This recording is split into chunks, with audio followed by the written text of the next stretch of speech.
Chapter 1. Rooster Charlie allows us how today he's going to see Dr. Graves himself, the bloke what sends muck around to pick up dead orphans for the dissection and for the good of science and all, to see if Charlie his own self can get paid for his body before he goes croakers, so's he can have the pleasure of it himself, like. Me and the others laugh and jeer and say, "Charlie, you ain't got the bollocks. He'll probably open you up right there without so much as a by your leave." But Charlie, he hikes up his pants and gives his vest a pat, and off he goes to sell his body. The pat is for his shiv, which he keeps tucked next to his ribs.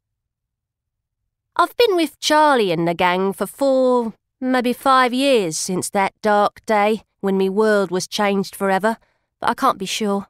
The seasons run into each other so. We shivers and dies of the cold in winter, and sweats and dies of the pestilence in summer, so it's all one. It's been close a couple times, but I ain't dead yet. We begs, mostly. "Please, Mum, please, Mum, please, Mum," over and over, and we steals a bit, and we gets by, just. There's only 6 of us right now, 'cause Emily died last winter.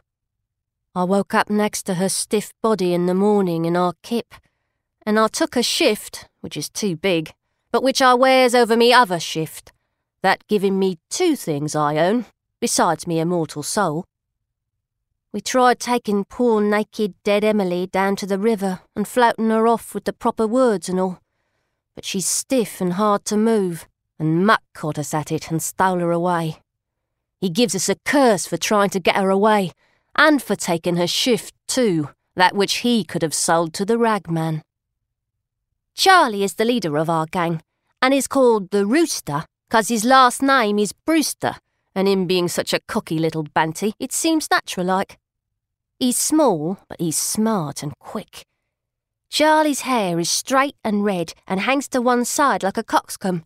He's got breeches that were once white, and a once white shirt, and a bright blue vest over that, and he looks right fine, he does. A flash cove is our Rooster Charlie. Besides him, there's Polly and Judy and Nancy and Hugh the Grand, him what is big and strong like an ox, but what is a bit slow in the head. Charlie is fond of patting him on the back and saying, "Our Hughie is our muscle and our tower of strength in this world of strife and trouble." And every time he does it, Hughie blushes all red and rocks his head side to side and grins his big dumb grin in his gladness. Charlie takes care of us, and with his cheek and his bravado and his shiv and our Hughie, the other gangs keep their distance. Since I'm the smallest, I get called Little Mary, even though I ain't near to being the youngest no more. The gang is always changing, as we loses some and we bring some in. Like the girl what stole me clothes before, whose name is Betty, was stole herself a while back, as 2 of the women from Mrs. Tuttle's lit upon our little band to find a replacement for their servant girl who had died. They picked Betty, and allowed us they was gonna make a fine lady out of her. "Isn't that right, Bessie? Just like us."